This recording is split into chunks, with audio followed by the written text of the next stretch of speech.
Samara, while we're waiting, actually, do you mind jumping? We're running a little bit behind schedule, and so I want to make sure folks really get the chance to chat today. Maybe we can hold on page 3, on slide 3.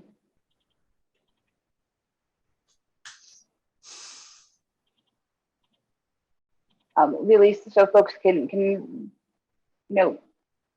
have a chance to read some of the action steps that were recommended in the blueprints. And again, we're waiting on some more folks to join the room. It looks like we have about 11 participants right now. Out of curiosity, I know we sent out all the blueprints yesterday and today to folks who had registered. Did you guys have a chance to just skim those or look at those at all? Thumbs up or, yeah.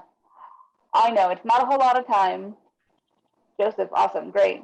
If you didn't, not a problem. You have them now for your reference. We're going to post them online as well. And again, we're going to talk a little bit about that today. All right, so let's go ahead and jump in. So this is a breakout discussion on really accelerating deep energy retrofits. The blueprint really, this is a summary of what you can find in there. It talks a little bit about the co-benefits and talks about some of the resource needs that might need to come out. But really, it's those action steps that we're trying to hear from you all today about. What does the county need to be doing to make progress on this? And how can they, implement these actions? So go ahead and partner. This is saying, partner with local utilities to create financial and other incentives to accelerate the number of homes and businesses implementing deep energy retrofits. The county's already been doing quite a bit, promoting, utility rebates and state incentive programs to help residents and businesses take advantage. But here are some things that they're proposing in these blueprints. Really, step 1 is assessing the current policies and programs that incentivize or hinder deep energy retrofits. So that would be assessing existing programs and resources, identifying gaps and support needs, and considering adopting new codes, permits, and guideline requirements. So that's sort of the first thing, is that just general assessment of where are things in the county at this moment, and what are some strategies that they could adopt. Step 2 really is then supporting the community education and outreach, developing and distributing additional educational materials about deep energy retrofits and weatherization, informing folks about the incentives and financing options. As I mentioned, there are already quite a few incentives that exist, but we think a lot of community residents don't know how to access them or don't have the sort of capacity to take advantage of them. So really providing additional educational material to help build that capacity. For number 3, the step is really just leading by example, and the county should try to do some deep energy retrofits on a number of buildings by 2030. The county's still trying to explore what is a good stretch goal for that. And so we are working to sort of fill in that question mark, but they know that they need to lead by example if they're hoping other folks are going to take on this action. And then last but not least, advocating at the state level to really make sure that the state is pushing standards, right? It's always going to be easier for the county to adopt more strict and stringent codes and guidelines if the state is really taking the lead on that as well. So that's sort of the basic for the blueprint, really assessing, supporting, taking action at the county level, and then advocating at the state. Amy, I see your hand is raised, so please let us know your thoughts. I'm wondering, the definition of residences, is that single family homes only, or is that apartments and other congregate living arrangements like senior centers? That is a great question. For this particular blueprint, it is not just single family homes. So it is multifamily homes, it's businesses, and single family residentials. Mark, I see your hand raised. This is Mark. Go ahead, Mark. Okay, I want to share with you about 6 years ago, my suburban propane system had pipes broke down inside, and I was going to I was told you have to pay $2,000 to fix it. I said, what would it cost to switch to electric? They said $5,000. I said, okay, do it, really?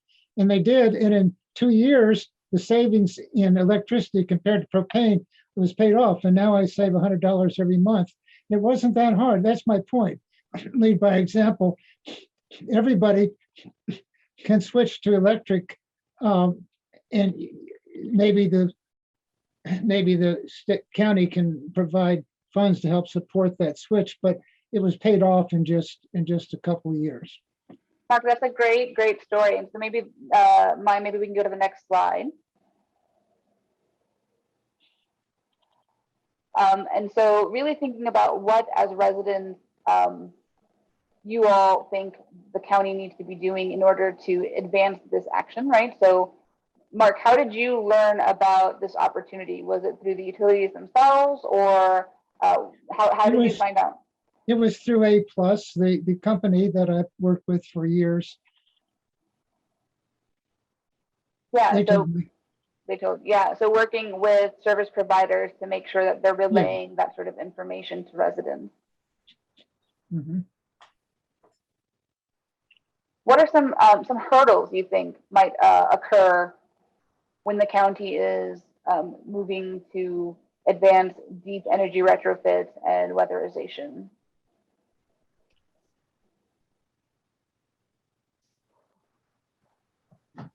What do you think, everyone?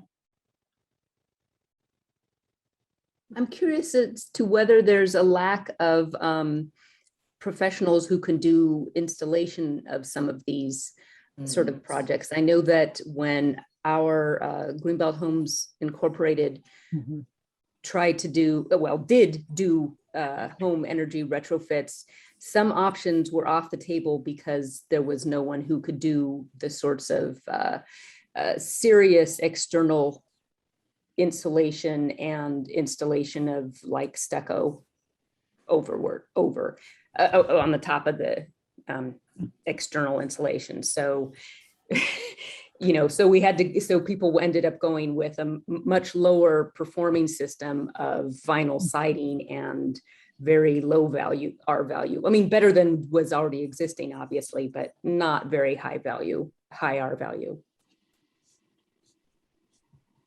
Well, now I'm on this call because my daughter lives in Hyattsville and so forth. I actually live in Charles County, but it's a regular, well-known company to work with called A+, and whenever I come in, they know my name, and it turns out they're very good. They have good staff, so I guess it's a matter of finding the right companies. That's an excellent point, Mark. Really just sort of building the relationships with the service providers and making sure that they are aware of the various rebates and incentives that they should be promoting. Vijay, I see your hand up. Yes, thanks, Brandy. So, just for everyone on this call here, just full disclosure, I'm also part of the resident advisory group who's actually been a bit more involved in commenting and developing these blueprints that are being shown tonight. And a couple of things I wanted to throw out there to open the discussion for everybody is think about when you say weatherization, like keep in mind we're already seeing the effects of climate change already. So, as the months and years pass, it's only going to get worse. So think about this project in terms of, as time passes, the need for retrofitting homes, not just for energy efficiency, but to better protect us against the effects we're already seeing from climate change, are going to be supremely important for the health and safety of county residents. And so the second thing I want to throw out there is when we think about retrofitting homes and weatherizing homes and redesigning homes for better energy efficiency, a lot of how energy is delivered into homes is through the electric grid. So we have to think about how we can redefine the electric grid and what it consists of and what can be engineered with it in terms of things like microgrids, local energy sources, local renewable energy sources. So that way, as a part of the weatherization, we can also be more resilient to adverse weather events that come as a result of climate change. If you all saw the news, what happened in Texas earlier this year in February, right? You know, the grid was overstrained. A lot of people lost power during a winter storm. We don't want that to happen here. So these are the kinds of things we have to think about in this part of the climate plan. Great points, BJ.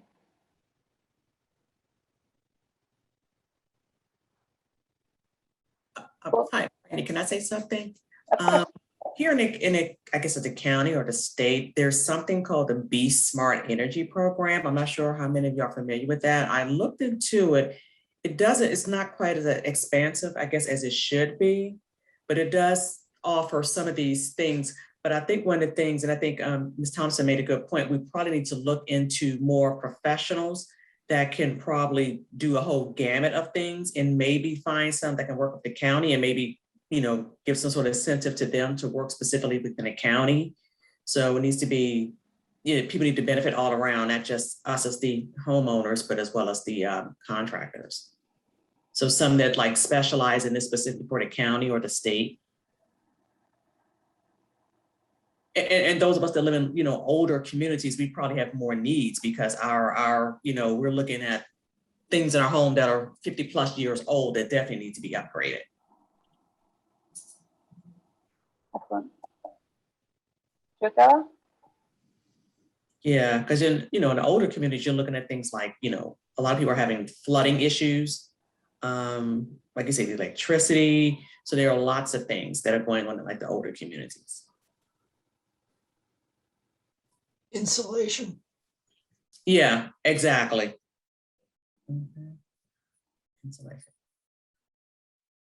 And again, the rebates are good, but you know, probably need to take a little bit further than that.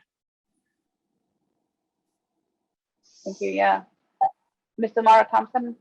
Oh, yes, I wanted to just, following on VJ's point, that well-built homes, which I hope there's also something that is talking about new construction should have much higher standards, but you know, any well-built construction is much more resilient than the construction we currently have. So the higher our standards are in the first place, and then if we start requiring, I mean, I guess this isn't really about the hurdles, but we'll be able, you know, a lot of passive houses can go without power for short periods without having the sort of devastating effects that, say, people had in Texas with these minimally insulated homes. And then a lot of the other problems that follow on from that are just prevented in the first place because the house is built to a higher standard in the first place, or retrofit to a higher standard. So if we had, I mean, I don't know if it's possible to require, you know, when buildings are sold, like particularly say for multifamily housing, where the people who will be living there don't have any control over how well the building has been built, and they don't have enough power in the market to affect that, frankly. So when buildings are sold, if there's some sort of requirement for bringing them up to a higher level, like, and every time a roof is replaced, there's some sort of requirement for increasing insulation, using some sort of reflective coating or green roofs. Of course, this isn't hurdles. I mean, one of the hurdles, I think, is that a bunch of building energy retrofit work is not very sexy. And people tend to get more excited about, say, the windows and put a disproportionate amount of money into that rather than boring insulation. How do we make it sexy? How does the county make that sexy? Yeah. But if we are saying that those things that probably don't have the same sort of, you know, it's not like there's big insulation that's wanting us to give them money. You know, it's like window companies, I'm sure would lobby government for more rebates when new windows are put in. And not that that's not still a useful thing, but some of these simpler things solve more. Of course, it's the right kind of windows makes a big difference. I got all my windows doubled, so they work, and it has a nice look. You can still see through them. Brandy, I was going to say one more thing too. One hurdle, of course, we're talking financing. A lot of people need to have, if they're going to have a lot of work done at one time, financing may be an option for a lot of people. And if I guess the county or the state or whomever can, put in some funds to kind of offset some of the cost of things, that would be beneficial as well.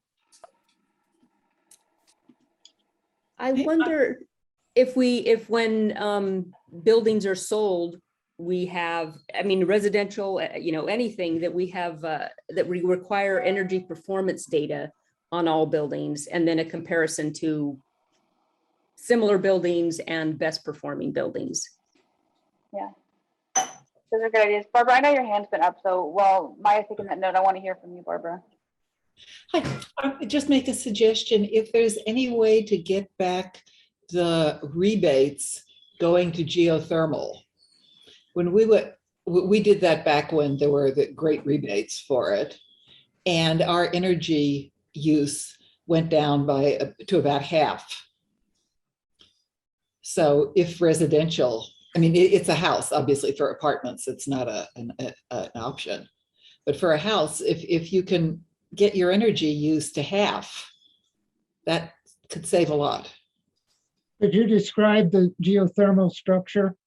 Do you have to be on a slope, for example? No. We have a standard water furnace, which is sort of like generic. And we have our horse farm, so big pastures. So we were able to do the horizontal loops, which is like $1,000 cheaper. But with the rebates, it was cheaper than getting a high efficiency oil furnace and heat pump. It was 12 years ago, I guess we got it. And it's dynamite.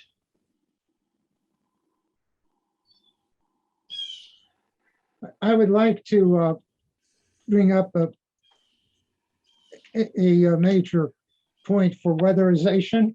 It is true that as I go through Hyattsfield near my daughter's house, I find that about every other house where she lives, and Mount Rainier, same thing, there's no lawn anymore, every other house. Now, the lawn has 14 times as much stormwater runoff, speaking of weatherization, as a native ecosystem garden, and you just have to make it look nice, plant the nice native species. So this is of course a major thing. We can all, it's no longer, because the public mind has changed, it's no longer your real estate is more valuable because you have a lawn. That's being changed.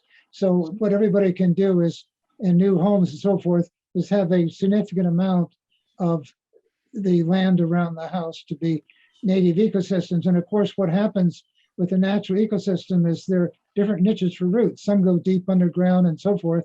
And that's why there's carbon sequestration and compared to a lawn, because you have a complex natural native ecosystem. Yeah. Let me just chime in there. The other big advantage of going to that is people run the lawnmowers all the time, which are super inefficient. Yeah. Gas guzzlers. Yeah, so the main thing you have to do is, of course, make sure you don't have some non-native invasive species that make it look awful. So you just remove those. That isn't that hard to do, particularly after a year or two. So let me ask you this question. Has anyone tried to engage with the county on a weatherization project, or tried to take advantage of a rebate or an incentive program, and faced any barriers or challenges to utilizing a program that already exists? How do we make sure that as we're developing these programs that folks can actually take advantage of them? I looked into the Be Smart program. That's how I knew about it. But it just doesn't really cover, I guess, a lot of what we're discussing right now. Okay. And then it doesn't really, if you have like a lot of projects going on, it's just not gonna offer you the money to do it. I think the maximum that they'll offer is like maybe 25,000. If you have a lot of work that has to be done, that's really not gonna cover everything. That's a good point. So, right. Good program, it just probably just needs to be expanded. I'll say that.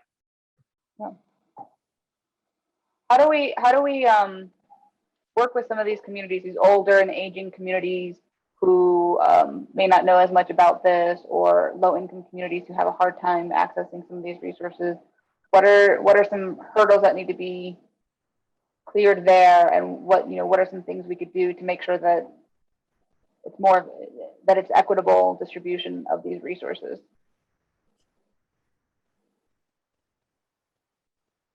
Community awareness. Outreach. Yeah. Yeah, people do what their neighbors do. That's human nature. Yeah. Great. That's a great idea, Mark. Some sort of block challenges or some sort of process that I think I heard yesterday, friendly co-opetition. So building that into the program might be good.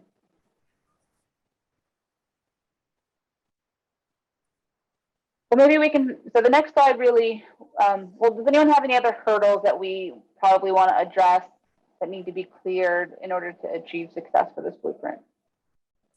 Barriers to deal with.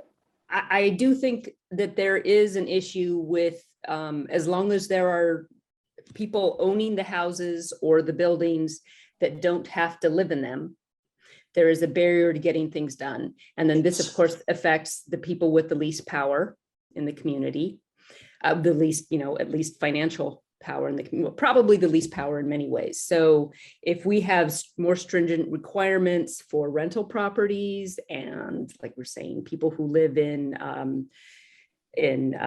nursing homes or elder communities, because otherwise those people are not going to get to be served, because it's not in the interest of the people who own the buildings generally. There's also the issue of condominiums that have homeowners agreements. Yes. And some of the requirements that you've got here in this list are not going to pass muster with homeowners agreements. No, that's changed. The law is now on our side for HOAs. The law was passed by the legislature this last winter, that HOAs can no longer force you to have a lawn. That's the law. So if clotheslines are illegal according to the HOA, you can actually put up a clothesline. You can have a native plant ecosystem. You don't have to have a lawn. I don't know about clotheslines. Because that could be a major reduction in energy use if people didn't have to use clothes dryers. That's what I did when we lived in Greenbelt Homes Incorporated about 30 years ago. We got them to agree that we changed the law. You can have clotheslines in the backyard, just not in the front yard. So one of the things I think I'm hearing, right, step one of the blueprint really is to assess current policies and programs. And so one thing that we might want to consider when we start implementing is not just assessing county policies, but understanding HOA policies as well, and how county policies might be able to help move the needle with HOA associations. Mm-hmm. Yeah, let me know anybody, and I can send you the text from the law that was passed concerning HOAs. That would be great. If you could email that to me, that'd be fantastic. What about on the advocacy side, right? So step 4 of the blueprint really is, trying to mobilize the county to advocate to the state. And so how, as residents of the county, most of you, how would you like to see Prince George's County either take a stronger lead in trying to move the needle at the state, or what could that look like? Brandy, it pretty much goes back to, I guess, our meeting last week, getting the buy-in from the top, from top down. Getting them engaged, getting them aware, and just kind of, once we get the buy-in from the top down, I think it's kind of smooth after that. The funding that comes along with to make sure that trickles down too. Sorry about that. Yeah. No worries. This is Joseph, and in full disclosure, I'm also on the residential advisory group. And by the way, it's been really awesome hearing what everyone's saying tonight. The one thing, I don't know, I've been thinking about this one a lot, and just I don't know, I heard some examples with the COVID situation about trying to get people vaccinated, and about how people were, I think in particular is in San Jose, they were having really good luck reaching out to people by finding what they call community influencers. And it wasn't just, it was leaders like church leaders or, various leaders in the community, but it was also just people on the ground, like musicians or heck, even barbers or something, people that in the community that are respected. And honestly, I would think it would probably be best not to be environmentalists, just because they're always hearing from us. Just that idea, and then that would work on various things, but just working sort of more hands-on with people in the community that have influence over others to get the word out. And thank you. Thanks, Joseph.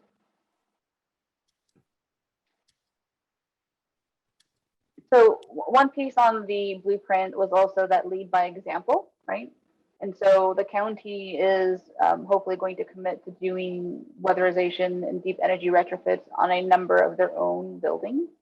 As residents, right, like what would you like to see there from the county to really feel like that they are also taking steps to lower their own carbon footprint on the operations side?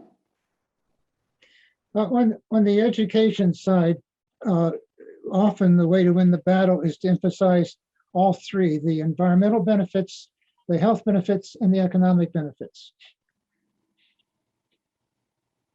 Most certainly, Mark, yeah. As an example, this was when I was a young environmentalist 50 years ago. I joined a group that succeeded in getting the Clean Water Act passed. We found some people drafting a bill for clean water for safe drinking, and some people to save the fish. And we got them to sit down together in one room and write a single bill, and Congress had to pass it because it was both health and environment. One thing you also had mentioned, Brandy, as a question was how can the county kind of take the lead in kind of setting the tone for what the state level policy might be. And so I've only lived in Prince George's County for about 5 years, and I moved here from the other side of the country. And as time passes, more and more people will be coming to move here. It's a pretty quickly growing metropolitan area if you consider Washington, D.C., greater area as a totality. So one very intriguing thing I'm seeing in a lot of this discussion for everybody is we have to really think about, for our own homes and for our own kind of residential lives, how does one actually live and how one should live in terms of the kind of home we have, the kind of yard we have, the kind of living space that we are used to versus not used to versus having to get readjusted to. So I think really the county setting the tone on redefining how we live can play a huge part about in terms of what kind of carbon footprint we might have in terms of how we live, both for energy and climate resilience as well. And Joseph had mentioned the idea of community influencers. I feel that, in our own way, if the county takes the lead on that, then many people will kind of follow in that and kind of take the message wherever they might be.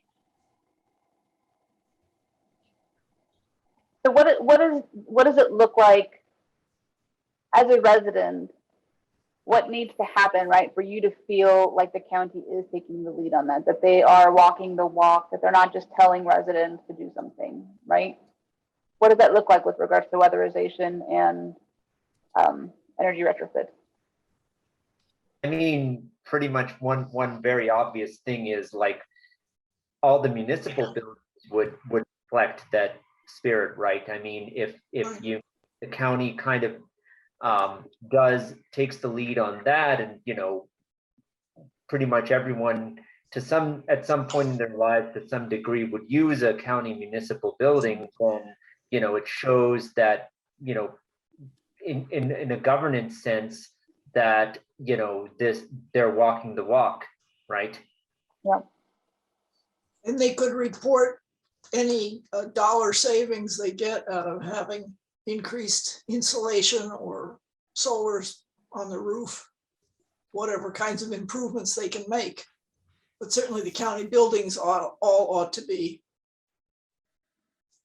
whatever level LED or as close to it as possible. I think that's a great point, Amy. It's not just make your buildings more energy efficient, but there needs to be some sort of communication strategy around that, so folks know that it's happening and there's transparency around how many buildings they've done and how many are left to come. Good point.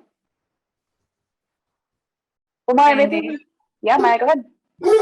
Laura has had her hand up for a while, so I want to make sure we give her a chance before we move on. Thank you, Laura. Thank you, Maya. Laura, I apologize. Oh, sorry. I was just thinking that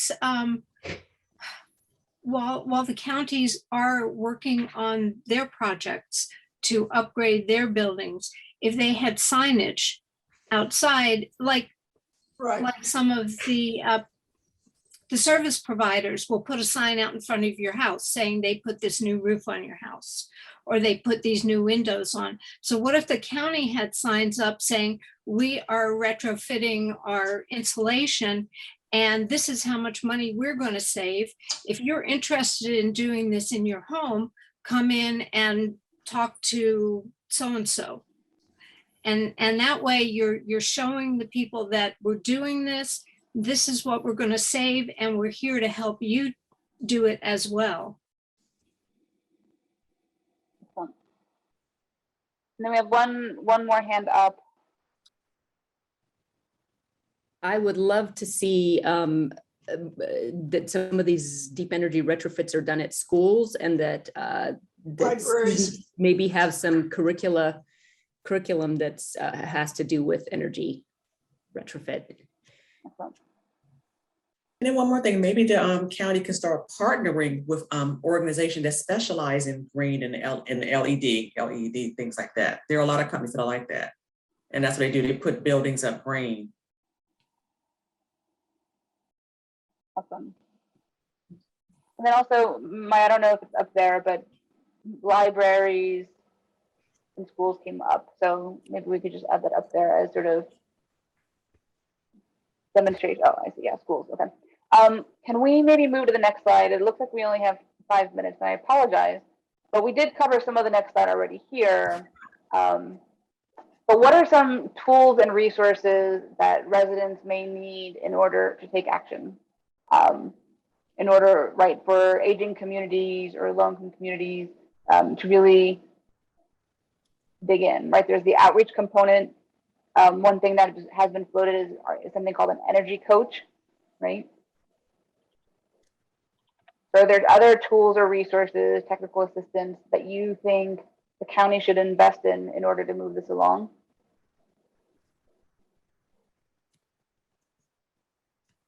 I would say more events like this. More Zoom events, because of course we can't do them in person these days. So more Zoom events. I don't know how many it would take to get people on board, but just do as many as you can and get as many people out. And again, let the people just spread the word. Yeah. It would be wonderful if people had access to like sliding scale pricing for energy audits, or maybe even some people don't have to pay for energy audits at all. Because then, because that is a first step that I think stops people from even, finding out. Right. One thing that it was planned after the Delta variant is down, is Zoom events that are hybrid events. So you combine Zoom and customer service. and For getting quality together. assurance and training purposes, your call may be monitored and recorded. Thank you.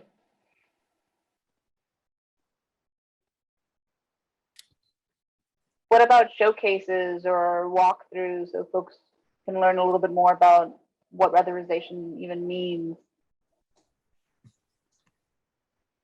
Yes, and then maybe some companies that do have an interest, maybe they can do a presentation of what they can offer and what their prices are like. And what the benefits are. Yeah, we've had some successful hybrid events where people were taking a walk, about half the people, and the other half were interacting with them on Zoom. That worked out.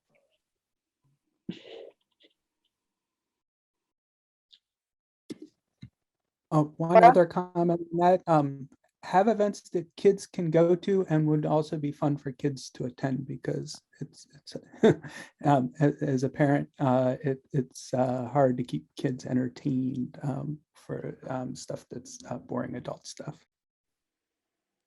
Good point. Laura? What about having, like instead of a job fair, have an energy fair, invite the people who Companies. provide the services to Right. come out, and people can come through, and you could also have county people there to help with figuring out what aid you can get to have it done. And you could I'll take it a have- step further. For kids that have an interest in STEM, they can participate in this. For those of you who have kids that are interested in careers in STEM. Yeah. So we're going to be whisked away back to the main room very quickly. So Maya, can we just jump to that last page really quickly? And what I want to recognize and just honor is that this is an emergency, certainly, that we need to deal with. But what's a realistic expectation over the next 3 to 5 years? That, what can the county do in the next 3 to 5 years that really will signal to you guys that there's been a commitment and that we're making progress on this blueprint? Like, what does success look like in that time range?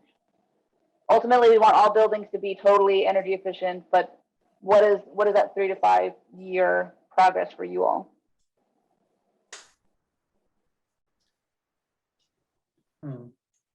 I would need to see the changes in the building codes and standards that we require.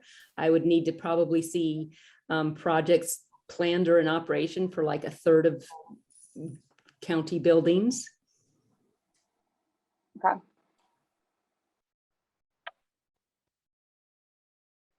To feel like that the county was serious. Does anybody else have any sort of markers that if it happened, you're like, yep, I'm proud to be a part of this county. It's really making efforts.